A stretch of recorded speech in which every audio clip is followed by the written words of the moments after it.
Yeah, okay. So yeah, I'll start recording. So I guess initially, what did you kind of want me to go over or explain? Yeah, sure. So maybe we can just start with the concept of training data, and maybe you can show some examples or explain in words how this training exactly works and why do we actually do it in this case. And then we can move forward, with the logic of the actual modeling. So what happens after we train data? How do we implement the actual models, and how do we maybe upgrade them, update them if that is some of the necessary steps, for example. Yeah, so that would be great. Yeah, I mean, so training data is the model, the data, well, is the data the model actually learns on. So in the case of supervised learning, which this is, we have a set of training data where we kind of know, well, we know the answers to. So we basically pass it in to the model. In this case, it's a neural network. It goes through the various layers and then it tries to predict the correct label, or in this case the correct number of new cases at the next time steps based on the previous time steps. And then what it does is it compares, then we give the model the kind of answer, the actual correct number of new cases in this instance on the time steps it tried to predict on. And then what happens is then there's a what's called a loss function, and then based on that loss function, um, basically that error, the loss function gives a certain error. It could be mean squared error or something else, and then that error value is back propagated through the neural network, and the weights associated are adjusted accordingly. Okay, so I have one more mathematical question, and then we can actually maybe get into some examples with our specific data. So is this type of analysis what we're doing, is this classification or it's a regression, or maybe there's another term for this type of, I get it, this is supervised model learning because we have labels, right? The data is labeled. Yeah. It's not a messy data. We're creating the data sets where we have the labels, so it's supposed to be, I guess, a little bit simpler, at least in my logical understanding that it should be simpler, right? I mean, because we have labels. Yeah, I mean, we have very little training data, but yeah, we do have labels for the data. So yeah, this is a regression problem because we're not just trying to classify the values, but we're trying to predict what the next value should be. So Okay, that makes sense. So maybe now, I don't know if you have anything to share, like on the screen or whatever. Maybe at least some kind of like picture that would represent all of our data that we have, maybe in those graphs that you showed before. So we can maybe actually then walk through, like, just speaking of the data itself. Like, let's say, okay, so we have this type of data and this type of data. So we use this type of data for training, and that's how it works. Can we do that, or you think it's kind of like too complex to use just the words to explain that? yeah, I mean we could look at it, but so yeah, basically yeah, I mean And no rush. I mean, what's happening initially is, and this is actually part of our framework too, is we get this CSV of essentially all the coronavirus data for a specific county. Um, and by coronavirus data, you mean that this is the cases, just the cases counts, right? originally it was the new cases counts, but right now it's all that other mobility and other stuff too. Oh, okay. So we get this data, and then we partition it into free sets. So actually, Hmm. right now, some of the sets overlap, but it's not a problem because it's the validation set and the testing set that overlap.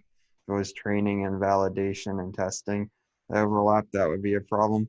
Because the only data the model actually learns on is the training data. Usually, you want three separate sets because you want your training data, and then you want a small set you validate on, and then a final set you test on at the very end. so that you don't accidentally overfit your test data. But right now we have such few data, we're just essentially validation and test data is one set, but it's still technically valid because we're not actually training the model on the test or validation data, so it never sees it. But we could be introducing, as I said before, implicit bias by what models we select, but that's kind of another story. Um, so yeah, so here basically, so this marks the end of the training set. So right now, for instance, on like this data from Los Angeles County, it's training on 70 time steps.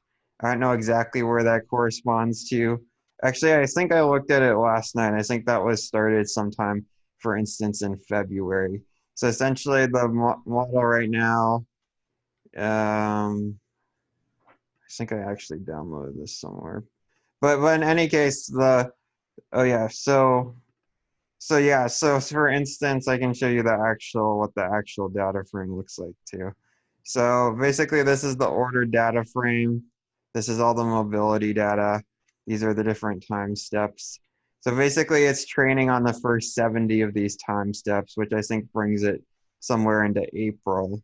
And then it's validating on the rest of the time steps. So it's like a certain number of these time steps is actually being passed on, and that's how the model's updating its weights based on this. And then we're validating based on like the last 20 or 30 time steps of Okay, so how.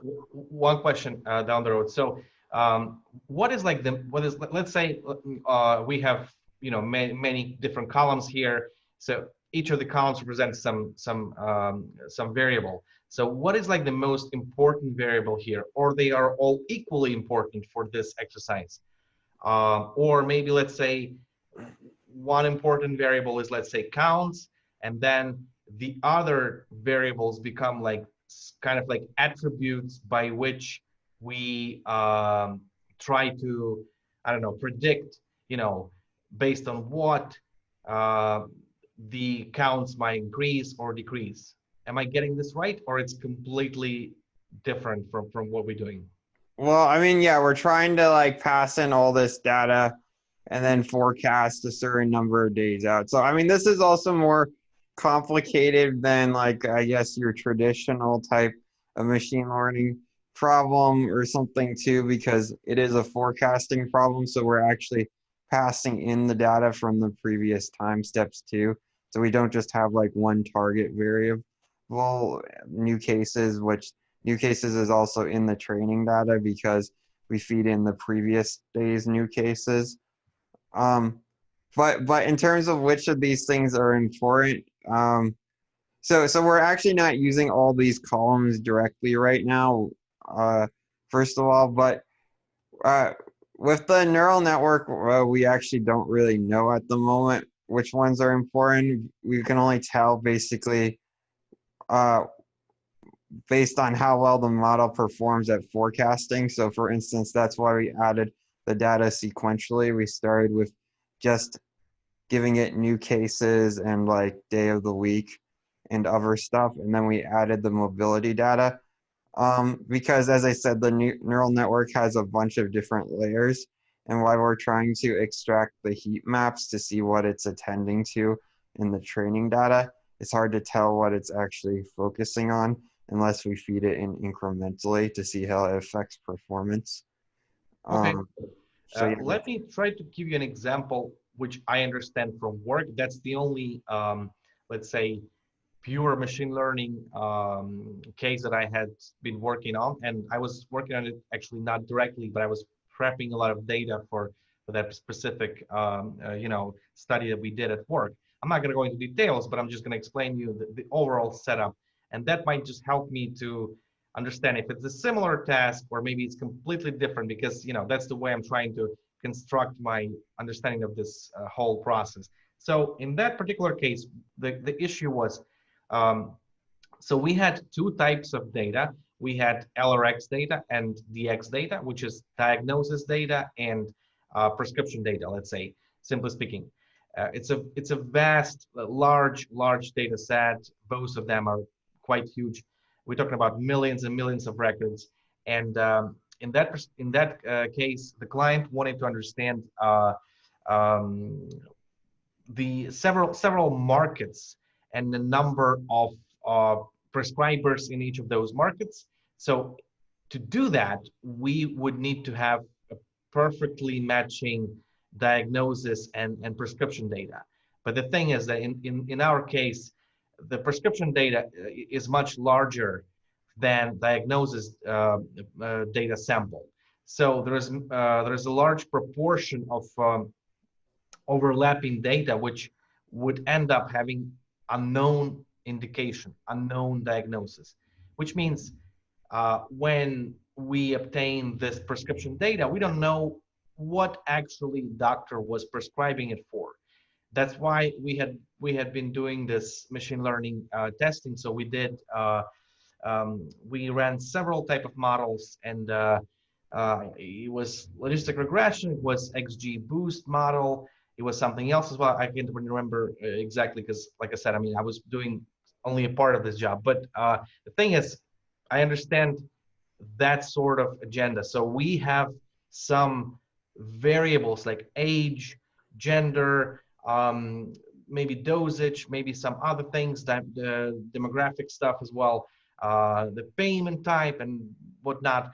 And by using those variables, we are predicting what diagnosis that could have been probably attributed to, because we have some portion of data which has the diagnosis, right?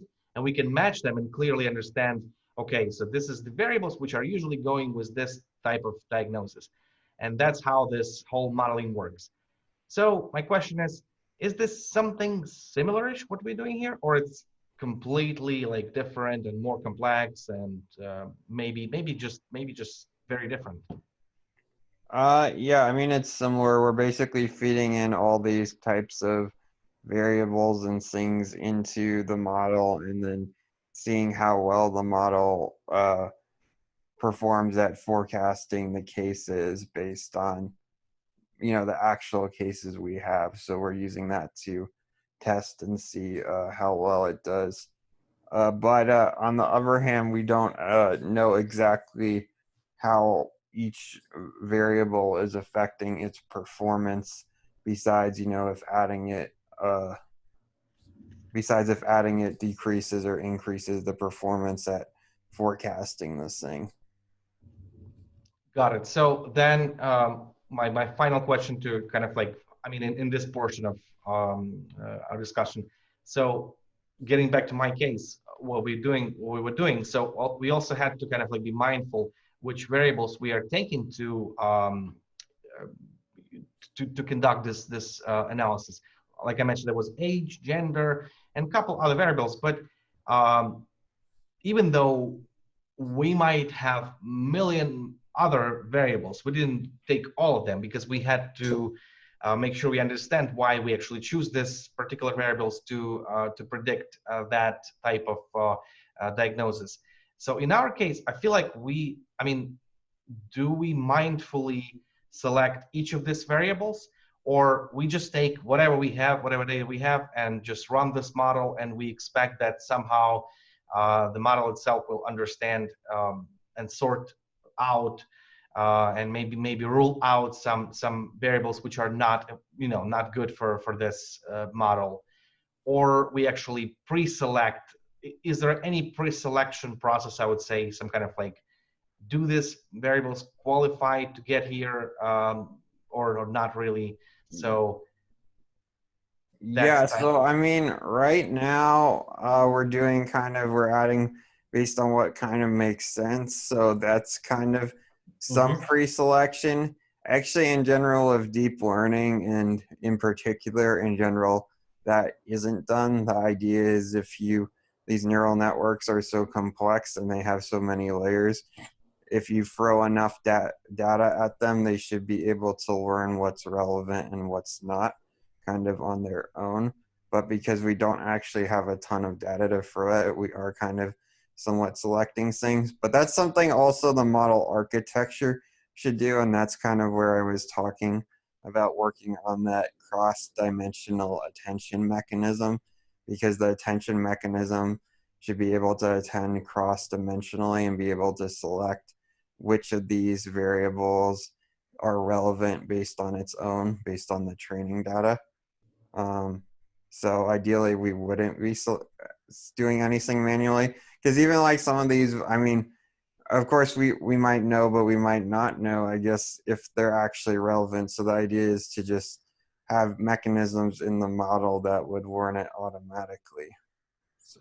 Okay, that makes sense. So basically, we are taking this training data set and we are trying to, by training data, what we're doing is we're actually finding this possible um, sequences of different variables that might that might be predictors for certain. In this case, we are working with counts. I guess that's why it's a regression model, right? Because we are working with the actual numbers, right? Yeah, because we're As trying to predict the actual number of cases. If mhm. we're just trying to classify it into like different buckets or something like that, then that would be a classification. But Right, right. So okay, that makes sense. I think at this point in time, I just uh, we can I mean the next step for me would be I probably if you could share this for example this spreadsheet.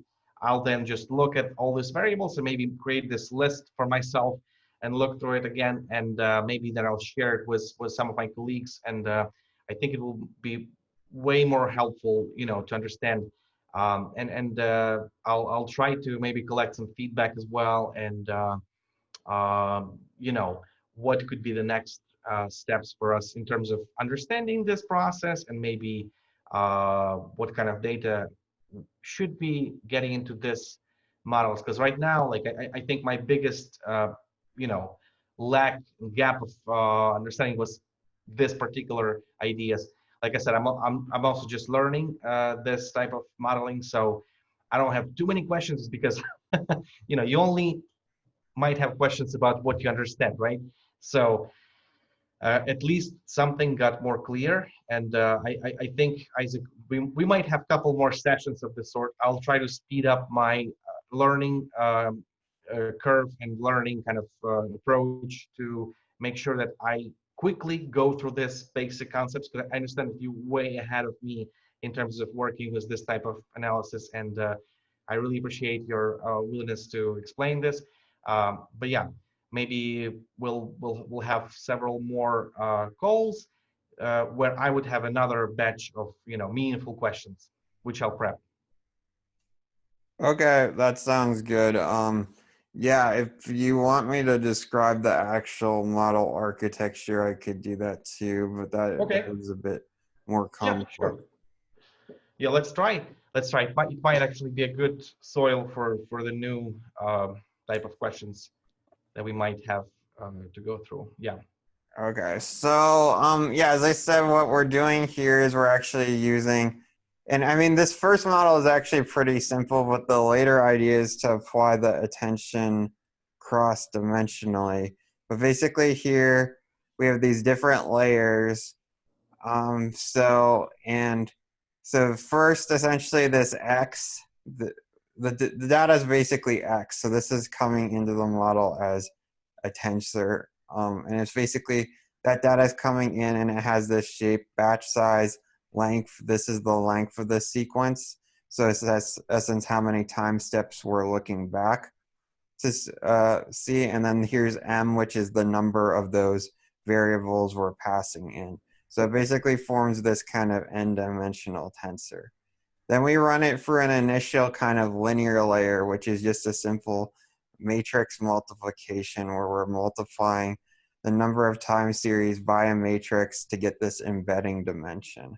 And so this is going to be D model. So this is actually somewhat, this layer in itself should be somewhat beginning to select some of those relevant time series itself, because what it's doing is it's taking those ones and then it's multiplying it by this matrix, which is later getting fine-tuned by the loss function and to create this 128, well, here it's basically 128 dimensional vector. After that, unlike kind of with a recurrent neural network or an LSTM, here it has no knowledge of basically sequence order, so we use this positional encoding. So this is basically just a way that the model knows which steps in the sequence were first. And so that then gets concatenated actually to that kind of now embedded dimension. And then we run it through what, as I said, is this multi-head attention mechanism. And a multi-head attention mechanism was a specific thing originally from natural language processing used for machine translation. And the reason why it worked really well there, it was very good at mapping kind of what words in the input sequence, how they translated the words in the output sequence. And um, you could spend a lot of time just looking at the multi-head attention mechanism, but there's actually a good person who kind of wrote a good summary of how the attention mechanism works.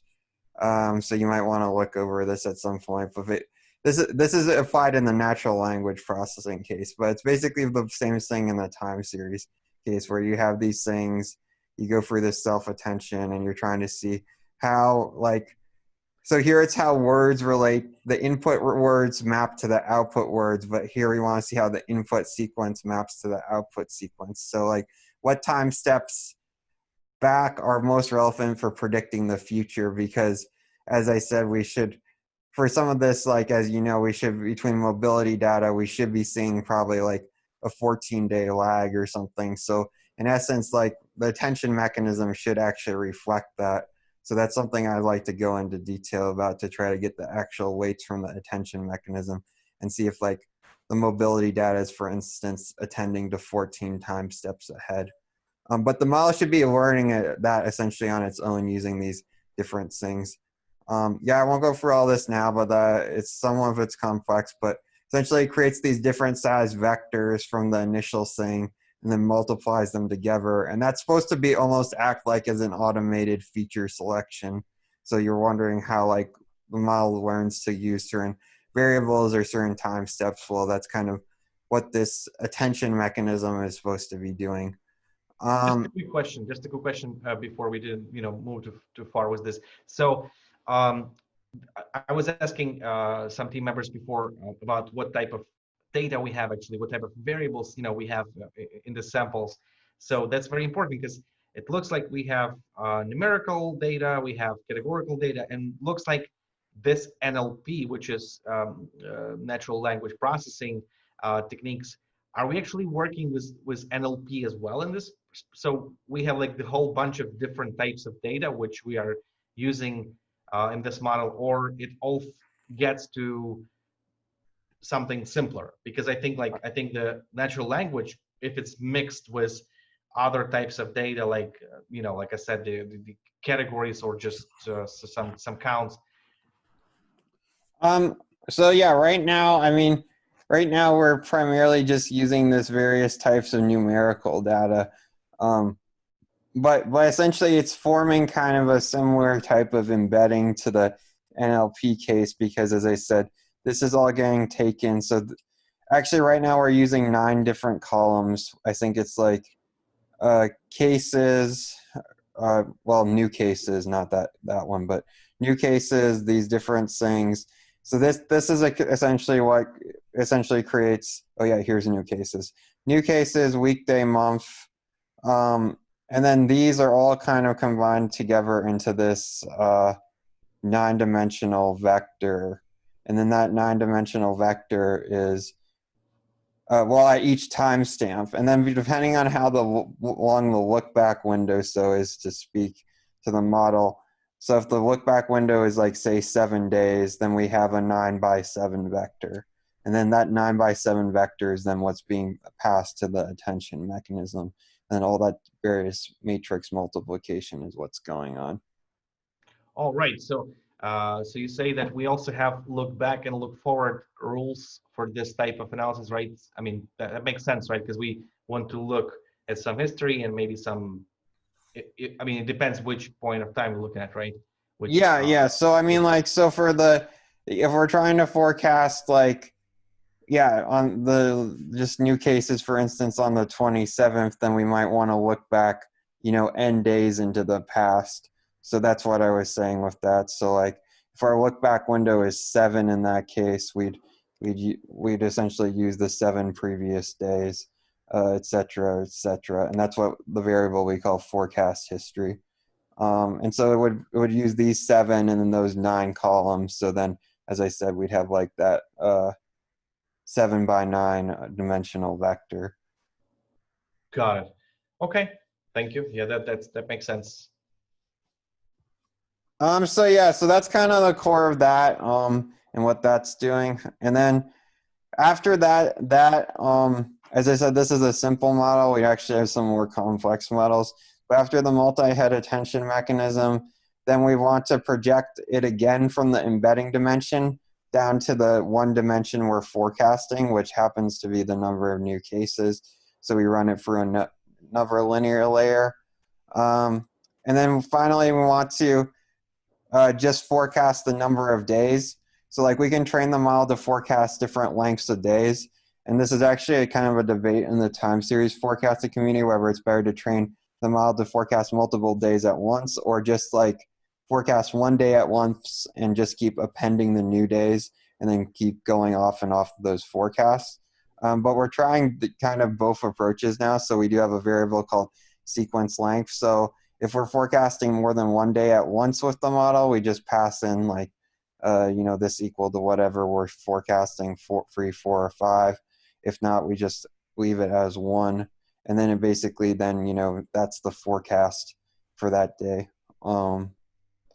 So that's kind of the core of this model, and one of the simpler models. It's basically that initial embedding layer, positional encoding, the attention mechanism, and then the 2 output layers, which then reduce the dimensions back to 1 and then to the output sequence length. Got it. Okay, that's very helpful. So I think again, for now, I think it's enough information in terms of like the technical details and even the modeling. I think I would just sort this out down to 2 next potential, big kind of questions and then potential help that we need to think again what type of data we might necessarily need for this forecasting. I mean, in all that range that we were reviewing and that we might have in the pipeline somewhere that exists and we know that it exists. So then we have to find out how we get it. That's like just technical question. And then, yeah, like I said, I'll try to get my colleagues to review from the epidemiological perspective. Maybe they will have some also, kind of input from their side. Because yeah, it looks like technically speaking, technologically speaking, we are very advanced in this perspective. We just need to find out. We just need to kind of like, yeah, build this perfect recipe of different ingredients that we will be using, and it looks like we might have a chance to build a really strong predictive modeling here. So Yeah, thanks, Isaac. Yep. yeah. And some of the more advanced stuff we were looking at the modeling too, as I mentioned, was the transfer learning, because I said we don't have that much data. But on the fronts with transfer learning, as I said, we don't have we don't have necessarily all the different variables. So for one, we can't transfer on this initial layer because it's expecting this layer requires the same number of variables. So this layer needs to be reinitialized each time. So for instance, if we like use Zika data, which doesn't have the mobility data, this layer would have to be different. But this layer could be the same because this is now mapped to a common embedding dimension. So some of what me and the other people who like specialize in deep learning are looking at are various ways to get the most effective positive transfer through the various layers and allow the most tunable layers based on kind of those shared data and frameworks. In case you were wondering about that. But Yeah, yeah, we'll get there. I mean, I'll definitely review more and more of the code, and yeah, it just I have to digest this step by step. It's quite heavy type of modeling, at least for myself this point in time. But yeah, I'm definitely getting there, and it's getting more and more clear. Because I think if we are all going to be on the same page, it's very critical, for all the team to understand what we're doing, and why and how, and what's going to be the final product. And the final product, as it stands now, it looks like it's going to be a tool that is able to predict certain number of cases in different locations based on all possible relevant data that we can feed into this model. And we expect this to be useful, just because this is going to use the very advanced techniques, not very simple ones, right? And that's I assume that this has been somehow proven in epidemiology as well, and probably even more in some other domains of business or whatever. So people have a lot of trust into machine learning models these days. Yeah. Yeah. Well, I mean, part of part of the trust too should come in the evaluation set, which is why we're trying to figure out more robust evaluation metrics. We actually recently did switch, so we're no longer just evaluating on 10 days in April. We're now evaluating on 14 full days in May that are in the test set. So we are getting those scores. And we're also looking at how those scores compare with how models performed on those 9 or 10 days in April. So in essence, we now have two separate, one 10-day period and one 14-day period to see how well the model's forecasting on. And of course, as we get more and more data, we should be able to look at more and more periods and really determine how robust the model is at different time spans and at different seasons too. So. Got it. Okay, I think we can stop recording at this point of time. Okay. Yeah. Yeah, sure. Was there anything you wanted to emphasize from an